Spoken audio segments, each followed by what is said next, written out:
I think you have a massive announcement to make as well with the city of New Orleans and yourself, right? July 19th is going to be my final fight. Me and Max Holloway are going to fight 5 rounds, main event, pay-per-view for his current BMF title. Dustin Poirier is one of the greatest lightweights of all time. That undisputed title he never got to hold, that doesn't really matter. Poirier carved out his legacy the hard way, through pain, resilience, and violence, through unforgettable wars, legendary opponents, and the kind of grit that doesn't show up on stat sheet but lives forever in memory.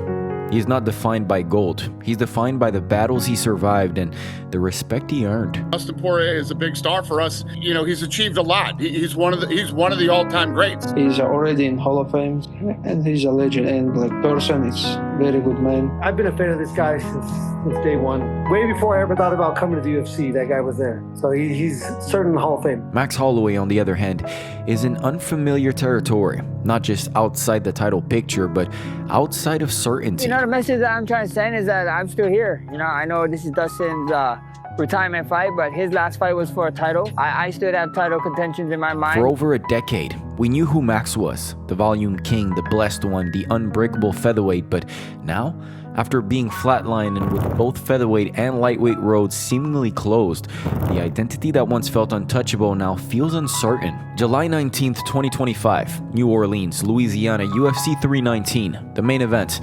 The BMF belt is on the line here, but does it actually mean anything? One man steps into the Octagon knowing it's the end, his name already etched in stone, and he's at peace with that. Teddy Atlas told me, he said it's hard to see the picture when you're standing that close to the frame. From where I came from to where I've made it in fighting and the guys I fought, I think one day when the smoke clears and I'm really done fighting, I can look back and be proud of everything. The other steps in wondering if his story is starting to fade. They meet one last time. And let me tell you, it's been a long story. Now, whether it's Max or Dustin, if you want to rep your fighter, you know where to find it. Link in bio for 5% off. And say thank you. Thank you to the fighting business. Absolutely amazing. One of my favorite new channels going right now. In 2012, a 20-year-old Max Holloway made his UFC debut. He stepped in on short notice to replace Ricardo Lamas, and his first ever UFC opponent was Dustin Poirier. Now, Poirier himself was an MMA newbie, but he was still more experienced, more comfortable, and a better fighter than Holloway, and it was pretty apparent. Took him one round to submit Holloway, and with relative ease, they shook hands afterwards and went their separate ways, likely for good.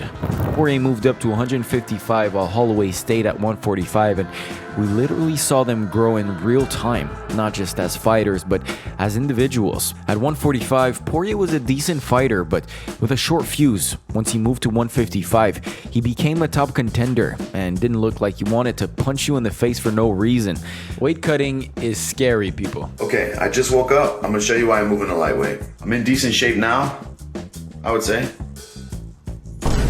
Meanwhile, Max Holloway was in a league of his own for a little while. He had a rough start to his UFC career, but something changed after his Conor McGregor loss, and Holloway started whooping everyone. Fight after fight, you became more and more certain that this guy was going to be a future champion someday, but once he ran through Aldo, not once but twice, the narrative shifted. He was a champion now, and someday, sooner rather than later, Max Holloway was going to end up as the greatest featherweight of all time. Max got so good so quickly that at one point, he was set to face Khabib on short notice. This madman accepted the fight on 6 days' notice. When cage closed, I'm gonna give him like hard 25 minutes. Everybody keep talking about 6 days notice. He's taking a short notice fight against me. And while it eventually scrapped, the fact that Holloway was willing to fight Khabib when half the lightweight roster was scared to showed a lot about him. Despite the fight falling through, Holloway's name kept floating at lightweights. When he beat the hell out of Brian Ortega, the UFC had seen enough, and so had we. With Khabib suspended for over a year, there was an urgent need for an interim champion, and Holloway, already a legend at 145, was slotted in to fight for the interim lightweight title at UFC 236. His opponent, lo and behold, was Dustin Poirier. In comparison to Holloway, who had walked through opponents to get to that point, Poirier had bled in wars against the likes of Alvarez and Gaethje. He was a contender at 155, but was he on the same level as Max Holloway? Max wasn't 21 years old anymore. He was in his prime, the reigning featherweight champion, and he had been untouchable for a long, long time. And new But as much as Holloway had improved, as great as he had become, it still wasn't enough to beat Dustin Poirier. If not for the cage, we would have seen Holloway knocked down right there. There was a clear difference in strength between Poirier and Holloway, and while the featherweight champ came back in the later rounds, Dustin had done enough to win. He was now the interim champion, but just as importantly, he was 2-0 against Max. That's usually the end of the rivalry, but more on that later. Now fast forward half a decade, Dustin Poirier had grown in both status and stardom. He had defeated numerous former UFC champions, but even more impressively, he avenged his loss to Conor McGregor. Not once, but twice, and he became a much bigger superstar on the back of those 2 wins. On the other side, Holloway, who at one point seemed invincible at 145, was not able to stop Alexander Volkanovski from taking over the division, lost the first fight and his title, came close to beating Volk in the rematch, and made himself undeniable for the trilogy, which didn't go his way at all. Volkanovski beat him like he was a random featherweight, and as long as he remained champion, Holloway didn't have a hope. And now we move into the final years, and the final chapter of Dustin Poirier's career.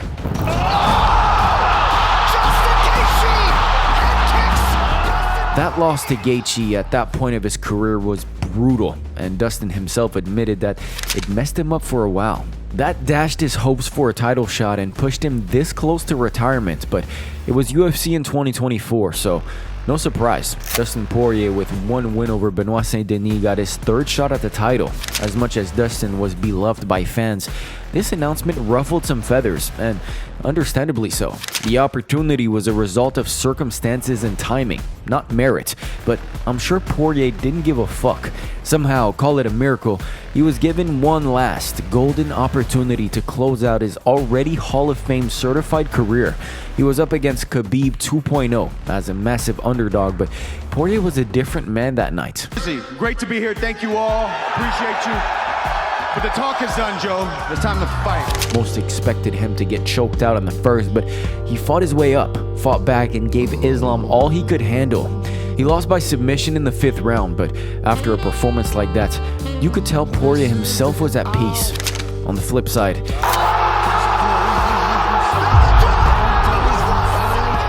parallel to Poirier was Max Holloway, who knocked out Gaethje at UFC 300 and took home $600,000 in just bonus money.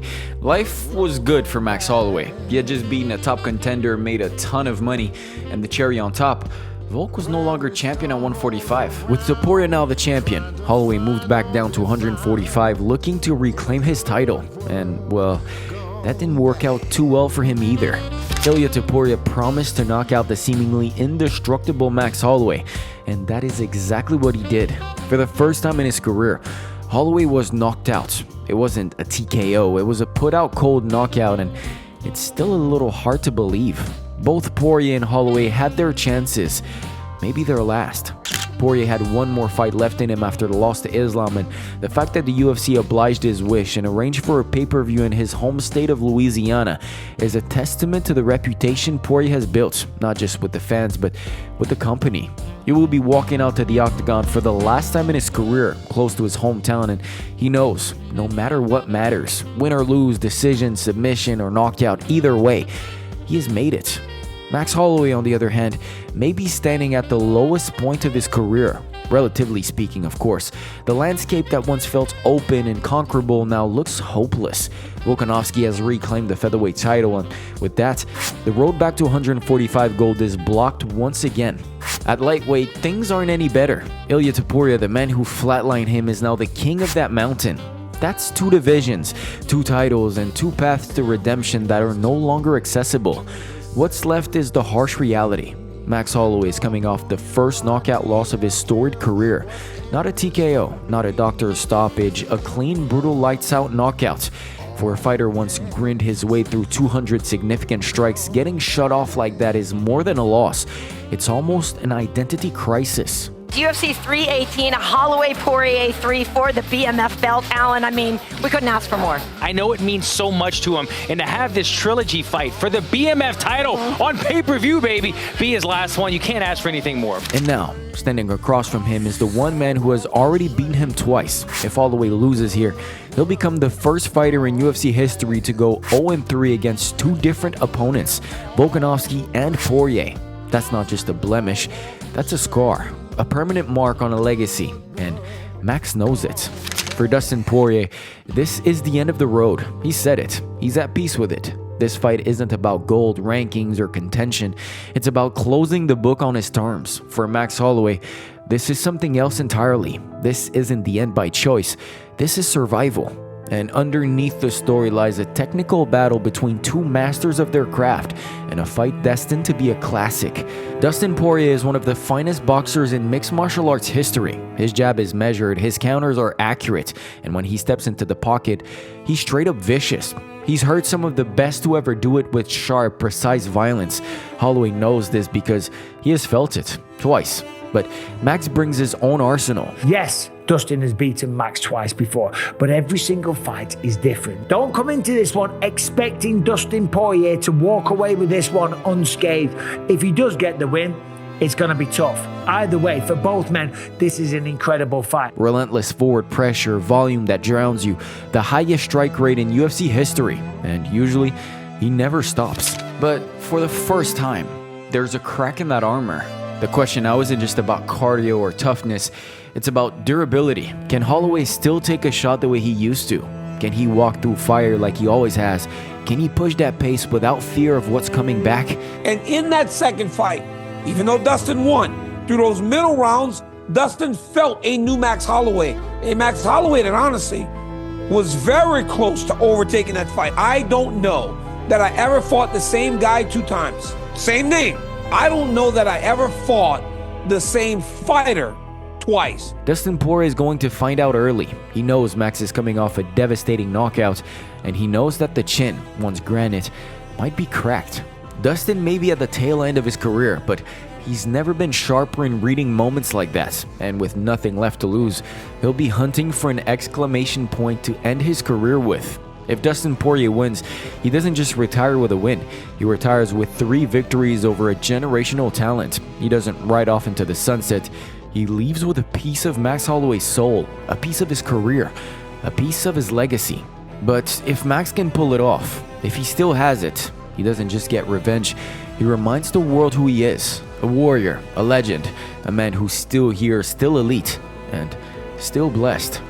No title shot waiting in the wings, no ranking that really matters, a BMF belt that holds little to no value, but don't be fooled. This fight might mean more than any of those things. Max Holloway started his UFC career against Dustin Poirier, and now Dustin Poirier will end his career against Max Holloway. That's not just poetic, it's perfect. For over a decade, their paths have run parallel, sometimes crossing, sometimes missing each other by a step, a twist, a weight class. 2 men in different divisions, living out different stories, yet always circling the same flame. They grew together, they bled, they adapted, they redefined themselves, and somehow, after all the wins, all the losses, the belts, the setbacks, the triumphs, they meet again. For Dustin Poirier, this is the farewell. For Max Holloway, it very well could be, and he knows it. This began with the 2 of them, and maybe, just maybe, it was always meant to end this way.